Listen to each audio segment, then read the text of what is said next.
Hello viewers, welcome to Rawson films.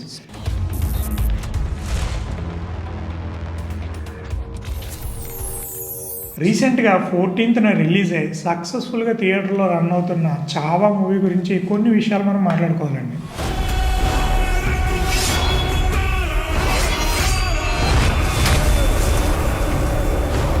బేసిక్గా Chhaava movie అనేది శివాజీ మహారాజ్ యొక్క కొడుకు సంభాజీ మహారాజ్ యొక్క జీవితం గురించి, ఆయన సాధించిన కొన్ని విషయాల గురించి, ఆయన వ్యక్తిత్వం గురించి చెప్పే ఒక సినిమా. మహారాష్ట్ర వరకు లేకపోతే మరాఠీ సామ్రాజ్యం వరకు ఆయన్ని చాలా గొప్ప దేవుళ్ళ చూస్తారు. కానీ ఆయన యొక్క వ్యక్తిత్వంలో ఉన్న గొప్ప లక్షణాలు ఏంటి అనేది ఆ మూవీలో చాలా బాగా చూపించారు. అండ్ దానికి వికీ కౌశల్ చేసిన యాక్టింగ్ ఏదైతే ఉందో ఒక యాడెడ్ అడ్వాంటేజ్ అని చెప్పాలి. అందులో కొన్ని పాజిటివ్స్ మనం మాట్లాడుకుంటే, ఫస్ట్ వచ్చేటప్పటికి వికీ కౌశల్ పర్ఫార్మెన్స్. తను ఆ క్యారెక్టర్ లోకి పూర్తిగా వెళ్ళి ఆ యాటిట్యూడ్ ని లేకపోతే వ్యక్తిత్వాన్ని, ఆ ధైర్యాన్ని చూపించే విధానం చాలా చాలా చాలా బాగుంటుంది. దాని తర్వాత మనకి డైలాగ్స్ వచ్చేటప్పటికి కొన్ని డైలాగ్స్ అయితే చాలా అద్భుతంగా సింపుల్గా అర్థమయ్యేలా ఉంటాయండి. ముఖ్యంగా సంభాజీ మహారాజ్కి అండ్ ఆయన యొక్క సతీమణికి మధ్య జరిగే డిస్కషన్స్, అంటే భార్యాభర్తలు అనే వాళ్ళు ఎలా ఉండాలి, వాళ్ళిద్దరి మధ్యన, అంటే ఒక వ్యక్తి యుద్ధానికి వెళ్తే ఇక్కడ కంగారు పడుతూ ఉంటే ఎలా ఉంటుంది, ఆ వ్యక్తి యుద్ధానికి వెళ్ళొచ్చినప్పుడు అదే కంగారుతో ఇంట్లో షంటింగ్ లాంటివి ఉంటే ఎలా ఉంటుంది.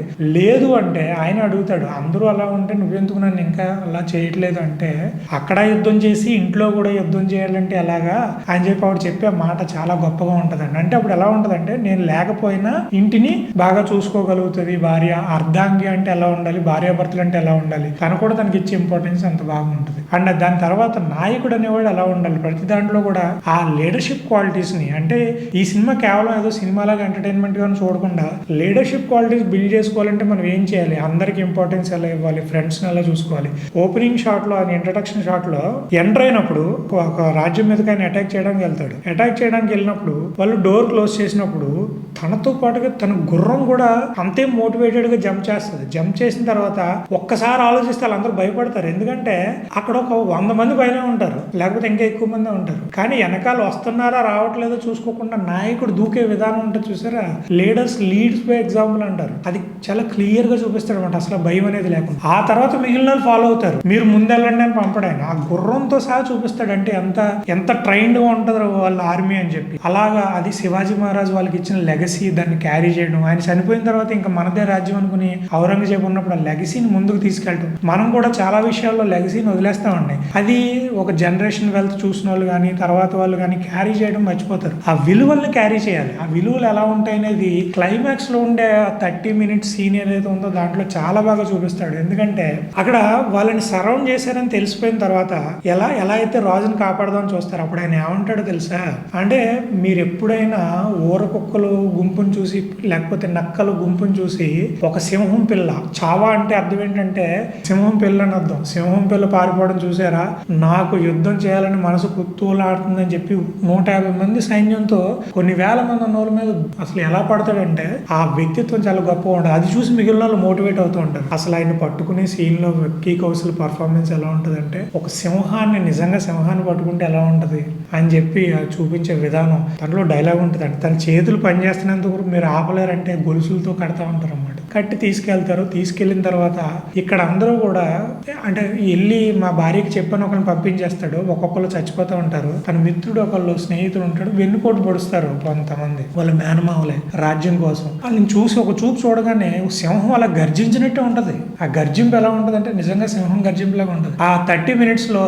అసలు ఔరంగజేబు వచ్చి బాధ అంటే ఏంటో చూపించండి అంటే, గోర్లన్నీ పీకేసిన, కళ్ళు పొడి చేసిన, ఉప్పు అంతా ఒళ్ళంతా రాసిన, నిజంగా మాట్లాడాను. అదేదో మామూలుగా మనం చూపిస్తే నచ్చదు మనకి, కానీ వికీ కౌశల్ పర్ఫార్మెన్స్ లో చాలా బాగుంటుందండి. ఇందులో ఒక బాగా నాకు bracket open bracket close scenes ఏవైతే ఉన్నాయో నాకు బాగా నచ్చింది ఏంటంటే, సినిమా స్టార్టింగ్ లో ఫ్రెండ్ అని అంటాడు, ఏదో ఒక రోజు నీ మీద కవిత్వంలో గెలుస్తానని. సో వీళ్ళిద్దరూ చచ్చిపోవడానికి రెడీగా ఉంటారు. అంటే వీళ్ళిద్దరిని కట్టేస్తారు. చచ్చిపోతున్నప్పుడు ఇంకెలాగా ఆఖరిసారి నా కోసం ఒకటి చెప్పంటే చాలా మోటివేటెడ్ గా చెప్తాడు ఆయన కవి. వీళ్ళిద్దరి మధ్యన ఒక కవిత్వానికి సంబంధించిన ఆ కవి సమ్మేళనంలో జరిగేలా ఒక మాటల యుద్ధం యుద్ధం జరుగుతుంది. చనిపోతున్నావు అని తెలుసుకోవడాలు మాట్లాడుకునే విధానం, మే ఆప్కా నమ్మకం అంటే తుమ్ నమ్మకనే అంటే నువ్వు ఉప్పు కాదు ఉద్యమానం అని చెప్పే విధానం, అసలు ఆ సీన్ అయితే గూజూమ్స్ వచ్చేస్తాయి, విజిల్స్ పడుతూ ఉంటాయి. ఇవన్నీ పాజిటివ్సే. అండ్ లాస్ట్లో కళ్ళు పొడి చేస్తా ఉంటే కళ్ళు కూడా ముయ్యడు, అలా చూస్తూ ఉంటాడు. ధైర్యం సరిపోదు కళ్ళు పొడవడానికి, నాలుక తనే బయట పెడతాడు. ఆ నాలుక తీయక ముందు ఒక డైలాగ్ ఉంటుందండి ఔరంగజేబుది.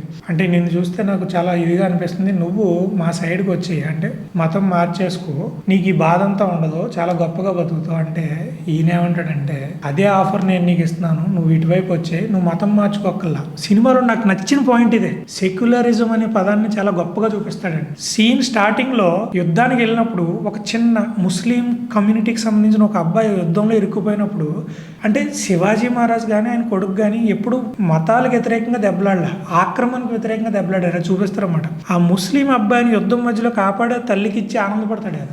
అదే మాట లాస్ట్లో కూడా చెప్తాడు, నువ్వు మతం మారక్కల్లా. లాస్ట్లో నువ్వు మాట అంటాడు, మన యుద్ధం మతం మీద కాదు, మన యుద్ధం మన ఐడెంటిటీ మీద. మనం ఒకళ్ళు వచ్చి ఆక్రమించుకుంటున్నప్పుడు ఆపాల్సిన బాధ్యత మనది, ఎందుకంటే వాడు ఒక మానిస్టర్ ఔరంగజేబు అని ఎవడని చెప్తాడు. సో అదే మాట లాస్ట్లో ఏమంటాడంటే, నువ్వు మా వైపు వచ్చేయి, నువ్వు మతం కూడా మారక్కర్లేదు అన్నప్పుడు తట్టుకోలేక నాలుగు పీకించేస్తాడు. పీకించేసిన తర్వాత అలాగే చనిపోతూ ఏం సౌండ్ చేయకుండా చనిపోతే ఉక్రోషంతో ఏం చేయాలో తెలియక ఔరంగజేబు తన మనుషులనే తను చంపేస్తాడు. ఇలాంటి వాడు మన దగ్గర ఎందుకు పుట్టలేదు, ఇలాంటి పూలు మన తోటలో ఎందుకు పూయమంటాడు ఒక ఆయన. సో ఇదంతా కూడా చాలా గొప్పగా డైలాగుల విషయంలో కానీ. అంటే ఒకటి డిసప్పాయింట్ మూమెంట్ ఏంటంటే కొన్ని చోట్ల మ్యూజిక్ కొంచెం ఈ తరాన అంటే డిజిటలైజ్గా అనిపించింది, ఎందుకంటే అది ఎపిక్ తీసినప్పుడు కొంచెం డిజిటల్గా కొట్టినట్టు అని నాకు అనిపించింది. మిగిలినంతా కూడా చాలా బాగుంది.